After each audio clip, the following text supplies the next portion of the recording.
Haleluya. Selamat pagi saudara-saudara yang dikasihi oleh Tuhan Yesus Kristus. Saya berdoa dan berharap kita sudah mengalami baptisan Roh Kudus dalam ibadah doa selama 9 malam. Nanti malam yang ke-10.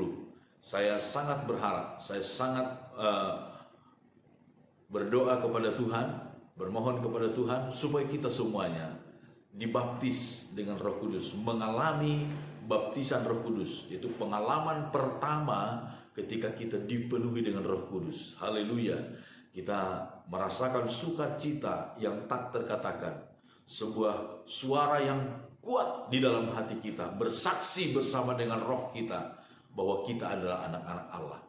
Saudara-saudara, walaupun kita sudah dibaptiskan dengan Roh Kudus, kita sudah dipenuhi dengan Roh Kudus, ada satu tanggung jawab yang jauh lebih berat lagi bagi kita, saudara-saudara.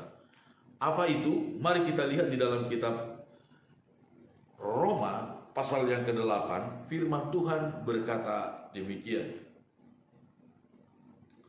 Roma pasal 8 ayat 13, sebab jika kamu hidup menurut daging, kamu akan mati.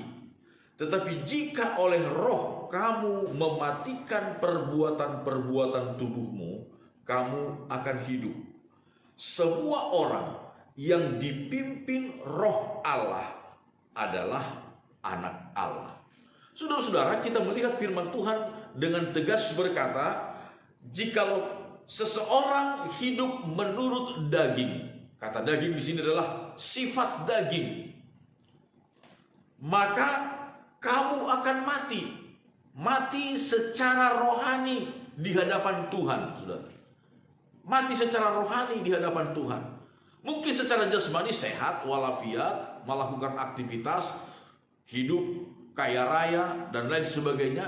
Tetapi firman Tuhan berkata, kalau seseorang hidup menurut daging, hidup tidak menurut roh Allah, maka kita akan mati. Tetapi jikalau oleh roh itu kamu mematikan perbuatan-perbuatan tubuhmu, kamu akan hidup. Semua orang yang dipimpin roh Allah adalah anak Allah. Saudara-saudara, jadi kita melihat betapa penting, yang pertama tanggung jawab yang harus kita miliki. Kalau kita dipenuhi dengan roh Allah, kita harus mau dipimpin oleh roh Allah. Saudara-saudara, kalau kita dipimpin oleh roh Allah, pasti kita mengalami sukacita, damai sejahtera dengan Allah. Walaupun seringkali pimpinan roh Allah kepada kita itu tidak selalu mengikuti keinginan selera daging kita, saudara-saudara. Seperti Yesus pun ketika dia dipimpin oleh roh Allah, justru roh Allah memimpin Yesus ke padang gurun, ke padang belantara. Tidak pernah ada pengalaman yang enak di padang belantara, tidak ada. Tetapi di sanalah roh Allah memimpin Yesus. Di sanalah setan ditaklukkan. Saudara-saudara, di dalam kitab Galatia kita melihat, saudara-saudara, Galatia pasal yang ke-5, ketika Paulus mengkontradiksikan antara hidup menurut daging dan hidup menurut roh. Bagaimana kehidupan orang-orang yang dipimpin oleh roh Allah mengeluarkan buah kehidupan yang baik.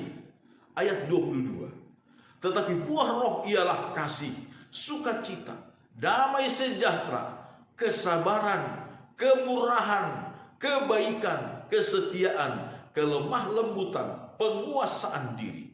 Tidak ada hukum yang menentang hal-hal itu.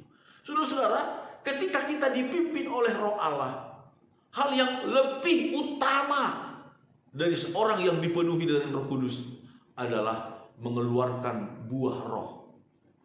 Bukan soal karunia-karunianya. Saudara-saudara, Paulus dengan tegas berkata, saudara-saudara, hanya dari segi satu karunia saja, yaitu hanya dari segi satu buah roh saja.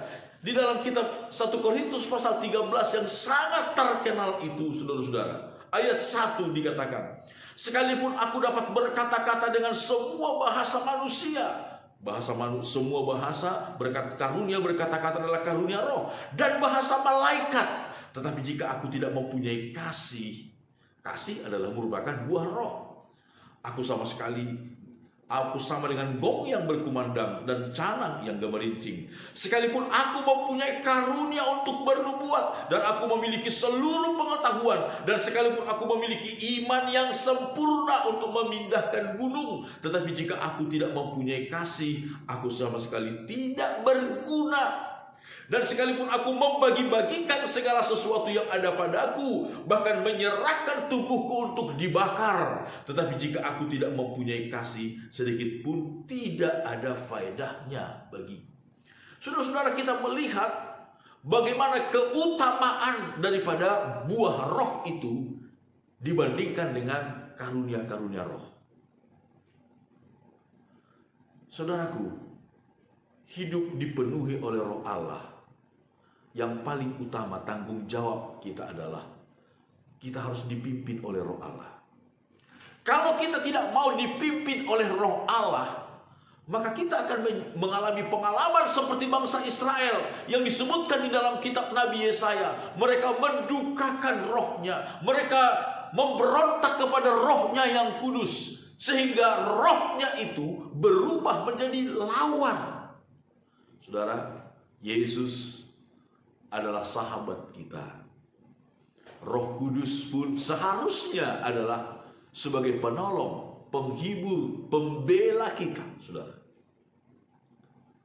Yesus dengan tegas berkata, Roh Kudus itu adalah sebagai penolong, penghibur, dan pembela kita. Sebagai Allah yang maha kuasa, yang menolong, menghibur, dan membela kita selama ada di dalam dunia ini dengan segala aktivitas yang kita lakukan. Tetapi kalau kita memberontak kepada pimpinannya, kalau kita melawan dan mendukakan hatinya terus-menerus, pengalaman bangsa Israel, Roh Kudus berubah menjadi lawan mereka. Saudara, kalau kita melawan seorang yang kuat di dunia ini saja kita bisa menjadi susah, apalagi kalau kita melawan Allah yang maha kuasa. Siapa yang sanggup berdiri melawan kepada Allah yang maha kuasa? Saudaraku, biarlah kita mau dipimpin oleh roh Allah. Ini yang paling penting, saudara. Ini yang paling penting. Kalau kita dipimpin oleh roh Allah, Dia akan memberi kemampuan kepada kita, kekuatan kepada kita. Dia akan memberikan kuasa kepada kita untuk mengalahkan segala ketakutan kita, mengalahkan segala kekhawatiran kita, mengalahkan segala bentuk pencobaan apapun yang ada di dalam dunia ini. Sebab bukan kita, saudara, tapi rohnya yang ada di dalam kita. Amin. Puji Tuhan, Tuhan memberkati kita semua.